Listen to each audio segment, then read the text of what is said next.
Yo people, welcome back to the YouTube channel. You already know what time it is. It's time for the Malmö versus Chelsea review. And you're asking yourself, this doesn't look right. This doesn't look the way that you usually record. Where is the long shot view? Where is Saj? Well, we came to a decision, a mutual adult decision, that performance didn't deserve all of that effort. It just didn't. I was bickering with him. I want to watch the Man United game. All right, cool. You watch it. I'll do this on my own. It doesn't need all the glitz and glamour. It just doesn't. The performance wasn't glitz and glamour, and the production doesn't need to match it. I was expecting us to cut through the Swedish with a Swiss Army knife, and that is not what we got, ladies and gentlemen. We got a passive performance. It just wasn't up to scratch. People were sluggish. It was, it was poor in so many different aspects. Now, of course, look, at the end of the day, we pray and we hope sometimes that we're going to do more beatdowns, but we've had an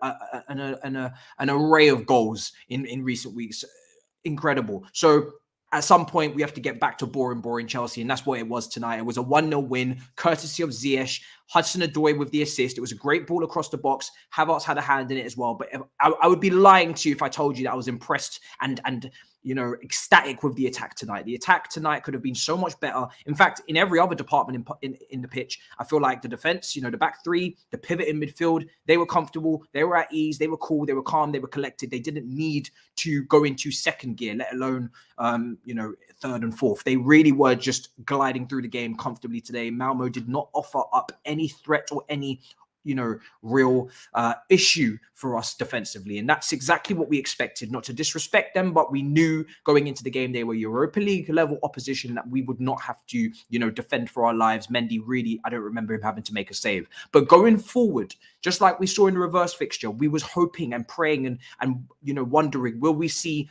confidence go skyrocket for Cal and Ziyech and Kai? But unfortunately, we didn't get that.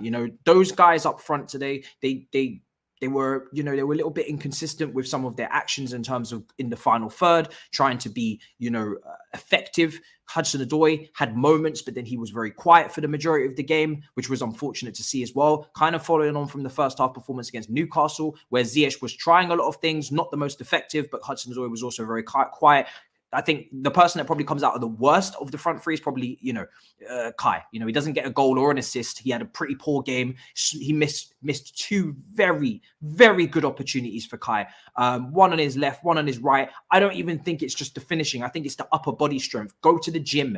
Get hench, because the upper body strength is lacking. You're getting bundled and pushed over by defenders, and it's putting you off your shot, and it's not allowing you to, follow through with the ball and get a clean strike on goal 1v1. He's then falling. He's then, bundling over, and that's an issue as much as the finishing. So I've said it before. This is why we can't really rely on the fluid false nine approach for the majority or the over the course of the season, because Kai just is not reliable in front of goal in terms of scoring. He's a good attacking player, but he's not going to get you 20-25 goals a season.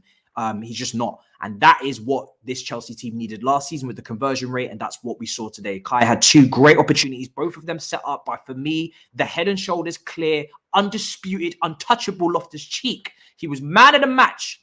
Man of the match performance from him. He was the only player out on that pitch, apart from the defense, because they didn't need to be showboating today. But he was the only player in that attacking third that was really, widening my eyes. And no, I wasn't doing drugs. He's the only guy that was really capturing my attention. And it was good to see, he was gliding past players, making key passes. I think he had 2 key passes or 3 key passes in this game. 2 big chances created from Loftus Cheeky. A lovely little flick over one of the midfielders in a lovely bit of play from him. And that's why the title is what it says. Loftus Cheeky for me in this game was the standout performer, was the guy that we can take a massive positive out of this game from. He looked at home next to Jorginho in that pivot. Things were ticking over very nicely. Of course, this is not the opposition to judge it against. This is not the opposition where we expect our midfield to be tested. But it was nice to see him, going through the motions, playing at his best, playing his natural game, having confidence. And him and Hudson-Odoi started the game with a lot of confidence. But Hudson-Odoi tailed off very quickly. Loftus Cheeky continued to show that momentum throughout the whole game and sustained it. And that was wonderful to watch from him. Like I said, the defense, they had no issues, no qualms, no queries. I think the wing backs today were a little bit limited at times. I think when you see the right wing back, the left wing back, taking up those inside positions, and they're looking to score goals now. And almost the attacking midfielders in those fake 10s are pulling off wide and going to the touchline and making those reverse passes into the wing backs so they can make the cutbacks or take the shots like Reece James did against Newcastle. We've seen in general play, Alonso can be a bit clunky. He can be a little bit stiff. He's not as smooth on the ball as Chilwell, and that does stop our attack from progressing up the pitch in a speedy manner. And Azpilicueta down the other side, he's just not as good a shooter as Reece James. So that's the weakness, obviously, on his part. No fault of his own. He's done so many things perfectly. We can't expect it all. But in the second half, you saw, and I think Adam Newson tweeted this from Football London, Tuchel actually moved Hudson-Odoi to the right to maybe move away from Alonso and have some more fluidity. And he actually then did strike up a nice chemistry and relationship with Loftus Cheeky. I think if you add Reece James to that right wing back, it becomes even stronger, obviously, just in the style that they all play in. But that's no excuse for Hudson-Odoi. He should have still been putting in a better performance before that. But then the goal comes from Hudson-Odoi and from Ziyech, and they're both in their much changed positions in the second half. So credit to Tuchel for seeing that, changing that, making that tweak. It made all the difference. But Chelsea, overall, the only positives I can take is 3. I'm going to take 3 positives from this match, right? We won. We got 3 points. That's good. Loftus Cheeky had a great game and Ziyech scored. I don't think Ziyech had a great performance overall, but he scored. Hopefully it does something for his confidence. I don't know. I'm not a genie, but we'll see. Rub your lamps.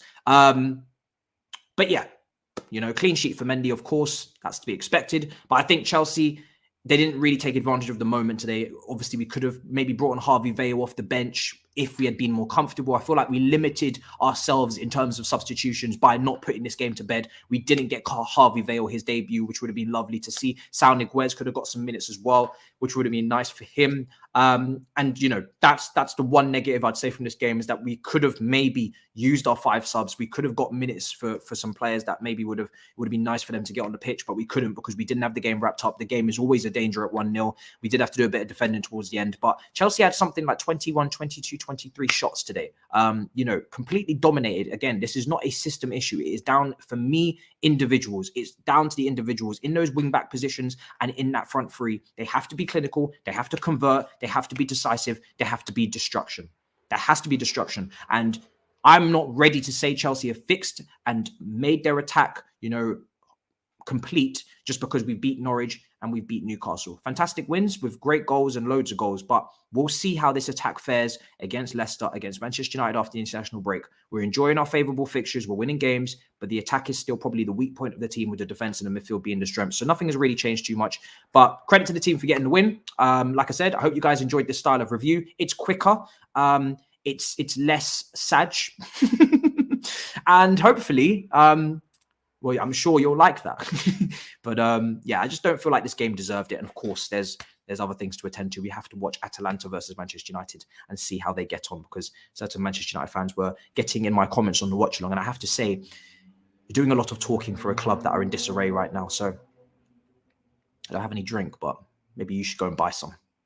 Drink responsibly. I'll see you guys in a bit. I'll see you tomorrow. We move. This game is just nothing. We just keep it moving swiftly and efficiently, unlike the team. Goodbye, people. Goodbye. And smash the icons. I don't need to tell you twice.